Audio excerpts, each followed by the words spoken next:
Thank you Dharmaraju గారు. ఇప్పుడు Telugu Desam party తూర్పుగోదావరి జిల్లా అధ్యక్షులు దళిత నాయకులు శ్రీ కెఎస్ జవహర్ గారిని ప్రసంగించాల్సిందిగా కోరుతున్నాను. తర్వాత అదేవిధంగా శ్రీ బొలిశెట్టి శ్రీనివాస్ గారిని సిద్ధంగా ఉండవలసిందిగా కోరుతున్నాను.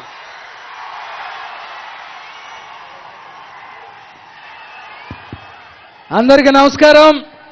వేదిక మీద ఉన్నటువంటి జనసేన తెలుగుదేశం పార్టీ నాయకులు, వేదిక ముందు ఉన్నటువంటి కార్యకర్తలు, ప్రజలందరికీ కూడా పేరు పేరున ధన్యవాదాలు, అభినందనలు, శుభాకాంక్షలు తెలియజేస్తూ ఈరోజు రాష్ట్రం కోసం, రాష్ట్ర భవిష్యత్తు కోసం ఏర్పడినటువంటి కలయిక మీరందరూ కూడా దీవించవలసిందిగా కోరుతూ, ఈ కలయిక వల్ల ప్రత్యేకంగా దళిత వర్గాలకి ఏదైతే రద్దు చేయబడినటువంటి 27 పథకాలు కానీ, అదేవిధంగా బెస్ట్ అవైలబుల్ స్కూల్స్ కానీ, దాంతోపాటు రద్దు చేయబడినటువంటి అనేక సంక్షేమ పథకాలు, వాటితో పాటు మాస్క్ కటింగ్ నేరానికి సుధాకర్ చంపినటువంటి ఈ ప్రభుత్వం మీద దళితులందరూ కూడా ఒక కన్ను వేయవలసినటువంటి అవసరం ఉందనే విషయం మీ అందరికీ కూడా మనవి చేస్తా ఉన్నా.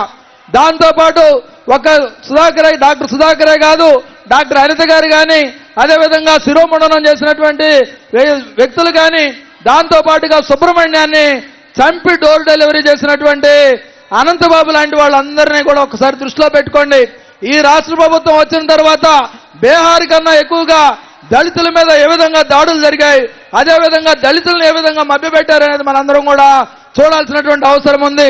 ఎన్నికల ముందు ఆ రోజు విజయమ్మ గారు బైబిల్ పట్టుకొని వస్తే జగన్మోహన్ రెడ్డి క్రైస్తవుడు అనుకున్నారు. అదేవిధంగా జగన్మోహన్ రెడ్డి క్రైస్తవుడు కాదని బైబిలే స్పష్టంగా చెప్తా ఉంది. నేను తప్ప మీకు వేరే దేవుడు ఉండకూడదు, పైన ఆకాశం అందే కానీ, కింద భూమి అందే కానీ, అదేవిధంగా నేల ఎందు కానీ అని చెప్తా ఉంటే ఈయన క్రైస్తవులను మోసం చేస్తూ గంగలో మునిగినటువంటి సందర్భం, అదేవిధంగా హిందువులను కూడా మోసం చేస్తూ ఏదైతే వెంకటేశ్వర స్వామికి ఆయన ఒక్కడే వెళ్తాడు. హిందూ మతంలో ఎప్పుడు చెప్తా ఉంది, ఒకే వ్యక్తి మగాడు వెళ్తే అది పిండం పెట్టడానికి తప్ప దైవానికి ఏది కూడా సమర్పించడానికి కాదు.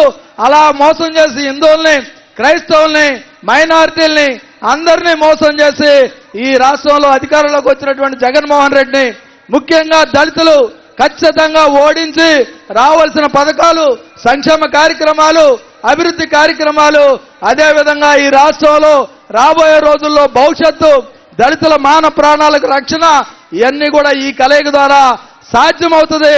పవన్ కళ్యాణ్ గారు, చంద్రబాబు నాయుడు గారు సమిష్టి నాయకత్వం ఈ రాష్ట్రానికి, ముఖ్యంగా దళితులకు అవసరమైన విషయాన్ని మీ అందరికీ తెలియజేస్తూ ఈ అవకాశం ఇచ్చినందుకు ప్రతి ఒక్కరికి పేరు పేరున ధన్యవాదాలు, అభినందనలు, శుభాకాంక్షలు. జై తెలుగుదేశం, జై జనసేన.